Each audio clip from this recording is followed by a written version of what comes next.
পারলে তো দাঁড়িয়ে নামাজ পড়বা। কিভাবে? জোরে কর না, কিভাবে? এখন 20 বছর 30 বছরিয়া পোলা ভাই না হেডাম দেয় আর বৈশা বৈশা নামাজ পড়ে, নিজের বাহাদুরি দেখাইতে চায়। বুড়িয়ে পারে না, এই জন্য না চেয়ারও বসে না বৈশা বসছে। অন হ্যাঁ তো বুড়ার তেনে আরো বুড়ো হয়ে গেছে, ঠিক না?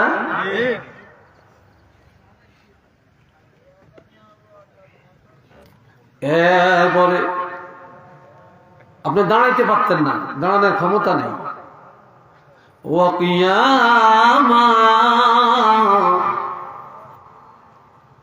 আমার আল্লাহ বলেন তুমি দাঁড়ানোর ক্ষমতা না থেকে বৈশা পড়ো। সুবহানাল্লাহ কর, আর একটু জোরে কর না রে ভাই।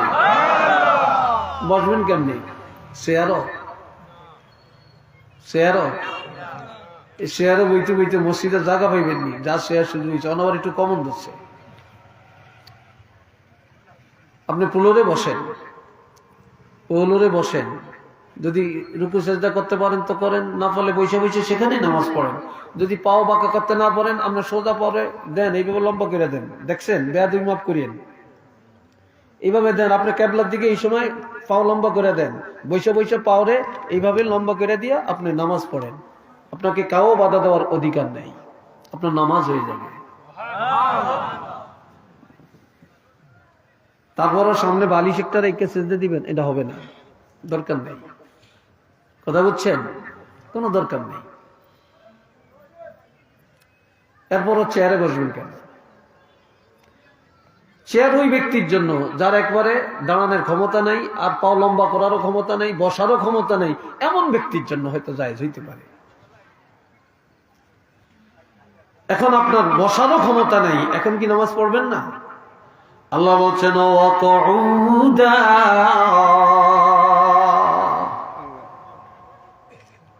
প্রথম বলছেন দাঁড়ায়া, না পারলে বৈশা, বসতে না পারলে শুইয়া। সুবহানাল্লাহ কন্যা রে ভাই, এবার শুইয়া নামাজ পড়বেন। তা আপনি যখন শুইবেন তখন আপনার পাওটা কোন দিকে থাকবে, চেহারা কোন দিকে থাকবে? চেহারাটা কোন দিকে থাকবে? পাওটা কোন দিকে থাকবে? হ্যাঁ, ক্যাবলার দিকে। অর্থাৎ আপনার ক্যাবলার দিকে পাও দিয়া শোয়া জায়েজ নেই। কিন্তু যার উপর দাঁড়িয়ে নামাজ পড়ার ক্ষমতা নাই, যার বসে নামাজ পড়ার ক্ষমতা নাই, শুইয়া পড়বে, এই ব্যক্তির জন্য ক্যাবলার দিকে পাও দিয়া নামাজ পড়া তার জন্য আল্লাহ ফরজ করে দিয়েছে। আর একটু চিল্লিয়া কন্যা সুবহানাল্লাহ। আপনি চিত হইয়া পশ্চিম দিকে পাওটা দিয়া, ওটা পশ্চিম বলতে দ্যাট মিনস ক্যাবলা, ক্যাবলার দিকে পাওটা দিয়ে আপনি নামাজ পড়েন, ইশারায় পড়েন। এখন কোন ব্যক্তি 1 সপ্তাহ জ্ঞান নাই, 2 সপ্তাহ জ্ঞান নাই, মরণের আগে 15 দিন তার জ্ঞান ছিল না, মানুষ চিনে না, পানি চিনে না, আগুন চিনে না, নামাজ পড়ো এটা বুঝে না, খাওয়ান বুঝে না, ছেলে চিনে না, মেয়ে চিনে না, স্বামী চিনে না, বিবি চিনে না, এরকম আছে না? আছে কিনা? পরে আল্লাহ আবার এটা সুস্থ করছে। এই যতদিন বেহুশ ছিল, যতদিন জ্ঞান ছিল না, অতদিনের নামাজ আল্লাহ তার মাফ করে দিছে। আল্লাহ মাফ করে দিছে। এটা কাফারা, যদি মারা যায় এটার কাফারাও লাগবে না। আর নামাজের কাফারা কোনো টাকা না, এটা নামাজ। এটা কি? নামাজ। এটা পড়বেন। এখন আমার আল্লাহ বলেন বিসমিল্লাহির রহমানির রহিম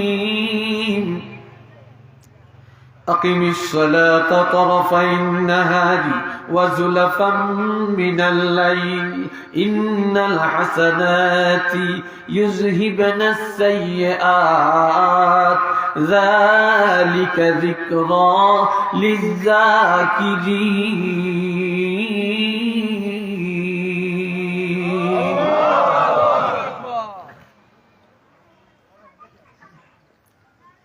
الله। এক ব্যক্তি এসে বলে ইন্নী আসাবতু যামবান, ইয়া রাসূলুল্লাহ ইন্নী আসাবতু যামবান ফাহাল্লি মিন তাওবাতিন। আমি মারাত্মক গুনাহ করছি, আমার গুনাহটা মাফের জন্য কোনো তওবা কি আছে? কোনো তওবা কি আছে? তখন আমার নবী চুপ। আমরা তো আজকাল ফতুয়া দিতে দেরি করি না। আমার নবী সাথে সাথে কোনো ফতুয়া দিতেন না। সাহাবীর কাছে ফতুয়া চাইলে জানে, এরপরও আমার কাছে না, ওনার কাছে যা। ওনার কাছে গেলে উনি জানে, আমি আমার তেন ভালো, উনি জানে, ওনার কাছে যা। এরপরও সহজে দিত না।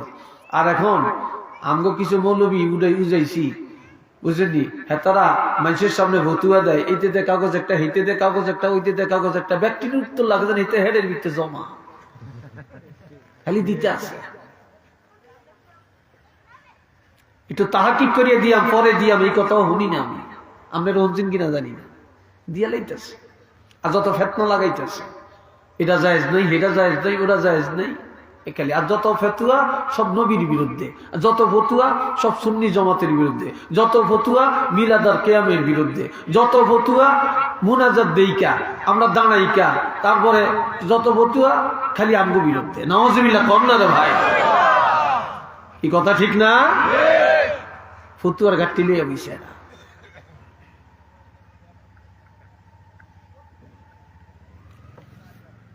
আল্লাহ আমার আল্লাহ জানিয়ে দেন। কখন জানাইলেন? যুবকটা যখন বলছে আমি গুনাহ করছি, কিভাবে আল্লাহ মাফ করবেন? গুনাহটা কি? ডোন্ট মাইন্ড, আমি আগে বলছি, যেহেতু এটা তাফসীরের কথা, এই জন্য আমি না বলে গোপন করে পাচ্ছি না। একটা যুবতী মেয়ে গালের মধ্যে চুমা দিছে। নাউজুবিল্লাহ বলবেন না? আর একটু জোরে বলবেন না? এটা আসক্ত হইয়া শয়তানের ধোকায় সে কাজটা পরে সে সরাসরি অনুতপ্ত হইয়া রাসূলের দরবারে গেছে, যাক আমি তো এইরকম অন্যায় করে বলছি, ইয়া রাসূলুল্লাহ আমার জন্য ক্ষমার কি রাস্তা আছে একটু বলে দেন। এই সময় আজান হয়ে গেল, নবী নামাজে দাঁড়াইছেন, ইমামতি করতে দাঁড়াইছেন। যুবক ছেলেটা নবীর পিছনে আল্লাহু আকবার কে নামাজে দাঁড়াইছে, নামাজ পড়ছে। নামাজ পড়ার পরে আবারও জিজ্ঞাসা করি, ইয়া রাসূলুল্লাহ আমার গুনাহটা কিভাবে আল্লাহ ক্ষমা করবে? সেই সময় এই গুনাহটা কবিরা গুনাহ। এটা কোন গুনাহ? কবিরা গুনাহ ছিল। তখনই আমার আল্লাহ জানিয়ে দেন, আকিমিস সালাতা তরফাইন নাহার, দিনের দুই অংশে নামাজ পড়ো, নামাজ কায়েম করো। দিনের প্রথমে হলো ফজর, দিনের দ্বিতীয় অংশে যোহর আর আসর, ওয়াজুলাফাম মিনাল লাইল, এর অর্থ হলো মাগরিব আর এশা, রাতের প্রথম অংশে। এই 5 ওয়াক্ত নামাজ যদি কায়েম করো, ইন্নাল হাসানাতি, নিশ্চয়ই যেই নেক আমল হবে, সওয়াব হবে, এই নেক আমলের দ্বারা ইউযহিবানা সাইয়্যাত, নামাজের আমলের গুনাহ খাতাগুলি দূর হয়ে যাবে। নবী ডাক দিয়ে কয়, এই যুবক তুমি কি আমার পিছনে নামাজ পড়ো নাই? কে পড়ছি তো। তাহলে আর চিন্তা নাই তোমার, যদি আমার পিছনে নামাজটা পড়লেই থাকো, এই নামাজের কারণে আল্লাহ তোমার গুনাহ ক্ষমা করে দিছেন। চিল্লিয়া বলেন একবার আল্লাহু আকবার। ক্ষমার রাস্তা তো খুঁজে নিতে পারি না, খালি বাটপারি করতে পারি আর দৌড়াইতে পারি। এখন আইছে আরেকটা নির্বাচন, খালি বন্দা খাইব। কি কথা ঠিক কিনা? বন্দা খাইবার মার্কা আসেনি, মার্কা ভিতর দেবে কি রায়, কি দিন, কি খাওয়ান, কি ঘুমান, কি নামাজ, কি রোজা। নেতার পিছনে দৌড়াইবার, সময় কাটাইবার, বন্দা বন্দা লইব পকেটে। কি ভাই কথা ঠিক কিনা? না পড়বো নেতায় নামাজ, না পড়বো হেতে নামাজ, আবার হেতারা ফাক্কা ইমানদার, টুপিটা আবার মাথার দিয়ে যাইতে যাইতে। কি কথা ঠিক নেই? নামাজ না হলে কি বান দত্ত হারে সাইন, আবার রাগটা করিনি, আবার ভান ধরতে জানি।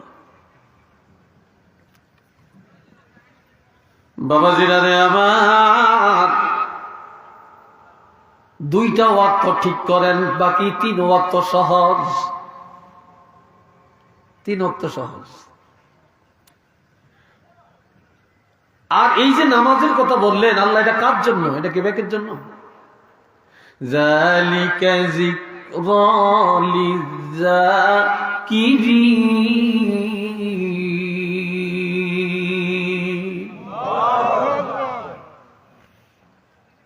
আমার আল্লাহ বলেন এটা হলো উপদেশ গ্রহণকারীদের জন্য। নসিহত শোনার পরে যারা এই নসিহত কার্যকর করার নিয়ত, সহি নিয়ত যাদের আছে, উপদেশ যারা মানে, তাদের জন্যই কোরআনের উপদেশ। সূরা আরাফে আল্লাহ বলছেন ওয়া যিকরা লিল মুমিনিন।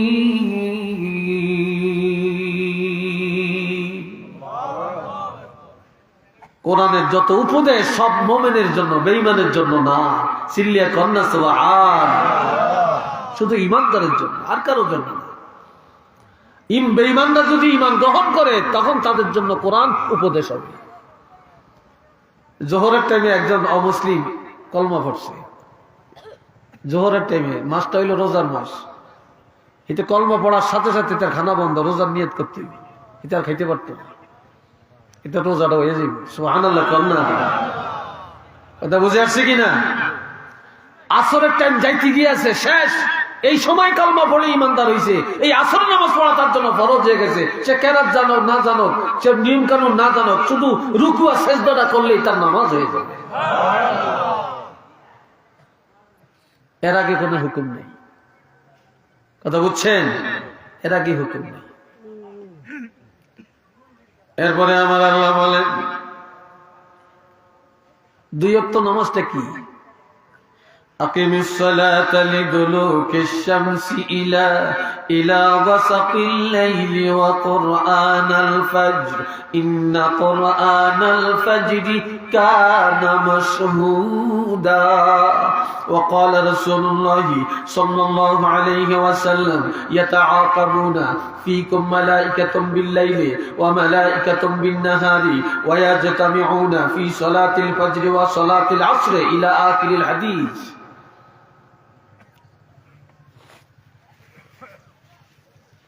বিরক্ত লাগে উঠছে, কষ্ট লাগে উঠছে। হ্যাঁ, ওয়াজ আজ কম করি, আজ লম্বা করতাম না বেশি। হ্যাঁ, অনেকই দোষ হইল নাকি? এই ভাইরা খেয়াল করেন, আমার আল্লাহ বলেন বান্দারে, সূর্য যখন পশ্চিম আকাশে ডুলে পড়ে, আসরের টাইম হয়ে যায়, তখন তোমরা ওযু করে আসরের নামাজে দাঁড়িয়ে যাবে। আবার রাত্রের কঠিন অন্ধকার আসা পর্যন্ত নামাজ পড়বে। ফজরের সময় যখন হবে, মুয়াজ্জিন আযান দিবে, ওযু গোসল করিয়া পবিত্র হয়ে ইমামের পিছনে গিয়া দাঁড়াবে। কেননা ইমাম সাহেব ফজরের সময় লম্বা কেরাত পড়ে, ঠিক নেই? কথা কয় না, ঠিক নেই? সব নামাজের চেয়ে ফজরের কেরাতটা কি একটু লম্বা। ইমামের পিছনে দাঁড়িয়ে এই লম্বা কেরাতে শরীক হবে। যখন ফজরের নামাজে দাঁড়িয়ে যাইবা, আমি আল্লাহ ঘোষণা দিলাম, ফজরের সময় লক্ষ লক্ষ অসংখ্য রহমতের ফেরেশতা জমিনে চলে আসে। আমি আল্লাহ রহমতের ফেরেশতারা তোমাদের নামাজের সাক্ষী হয়ে যাবে। সাক্ষীটা দিব কতক্ষণ, এটাও তো জানতেই। আসেন এবার তাফসীরে কি আছে। আপনাকে দেশ একটা লোক ভালো নামাজি ভদ্র, যে কোনো ভাবে ষড়যন্ত্রে হোক, যে কোনো কারণে হোক, একটা কে মামলার আসামি হয়ে গেছে, পুলিশ হ্যান্ড করা লাগে, টাইনা লইয়া যেতেছে, বুঝছেন? টাইনা লইয়া যেতেছে। চেয়ারম্যানের লগে ফতে দেখা হয়েছে, কিও এর কই নেন, কইতে ওয়ারেন্টের আসামি। আমি এলাকার চেয়ারম্যান, আমি জানলাম না, এর নিয়ে যান।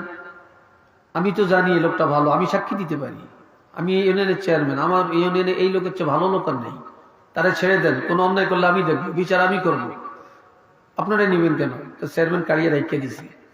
এরকম হয় না? কি বলেন, হয় কি না? কিয়ামতের ময়দানে আপনার গুনার কারণে ফেরেশতারা কড়া লাগায়া জাহান্নামের দিকে নিয়ে যখন টানাটানি করবে, রওনা দিবে, ফেরেশতারা সামনে দাঁড়িয়ে বলবে, লোকটারে কোথায় নিয়ে যাও? কয় জাহান্নামে। কয় কেন? কয় লোকটা জাহান্নামী, এত গুনাহ করছে।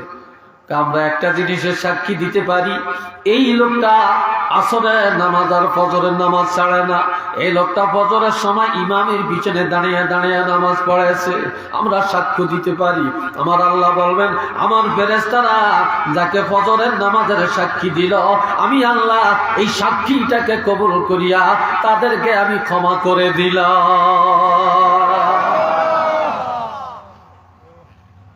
সাক্ষী এই ফজর টাইমে হইয়া থাকলে এটা সাক্ষী কে দিব? এটাও ফেরেশতারা দিব। এটা আরেক দল ফেরেশতা আছে, এটাও দিব। দিত না যে তা না, দিবে না যে তা না। এ বাবাজি নামে আমার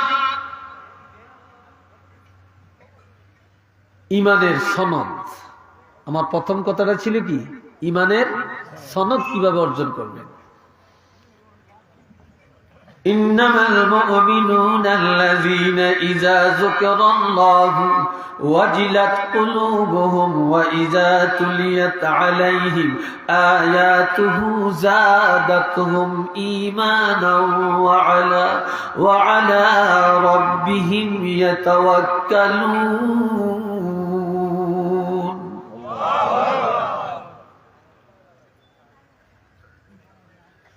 নিশ্চয়ই ঈমানদারগণ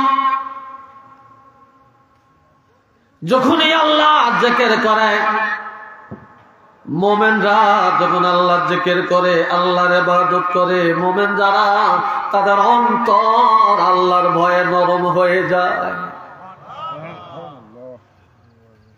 ওয়াজিলাত কুলুবুহুম, তাদের অন্তরটা গলে যায়, নরম হয়, রহমতের ঢেউ শুরু হয়ে যায়। মুমিনরা যখন ওয়াইজা তুলিয়াত আলাইহিম আয়াতুহু যাদাতহুম ঈমানা, মুমিন যখন কোরআন তেলাওয়াত করে বা কোরআন তেলাওয়াত শুনে, এখন গান শুনে তেলাওয়াত শুনতে চায় না, কি ভাই কথা ঠিক কিনা? গান শুনে কোরআন তেলাওয়াত শুনতে চায় না। যে ফেসবুকে আপনি গান শুনেন, যেই মোবাইলে, সেই মোবাইলে কোরআন তেলাওয়াতও আছে, কিন্তু এটা শুনতে না, কি ভাই কথা ঠিক না? ওটা শুনবে না, রুচি তো খারাপ, অন্তর তো মরা।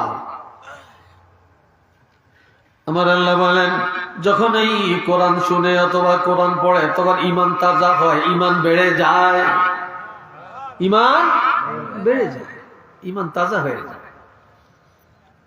وعلى ربهم يتوكلون, ঈমানদারেরা দুনিয়ার কারো উপর ভরসা করে না। ঈমানদারেরা আমার আল্লাহর উপরে ভরসা করে চলে। ওমাই ইয়াতাওয়াক্কাল আলাল্লাহি ফাহুয়া হাসবুহ, যে আল্লাহর উপরে ভরসা করে, পৃথিবীর আর কোনো তাওয়াক্কুলের দরকার নাই, আমার আল্লাহ তার জন্য যথেষ্ট হয়ে যাবে। একটু মারহাবা জোরে কর না।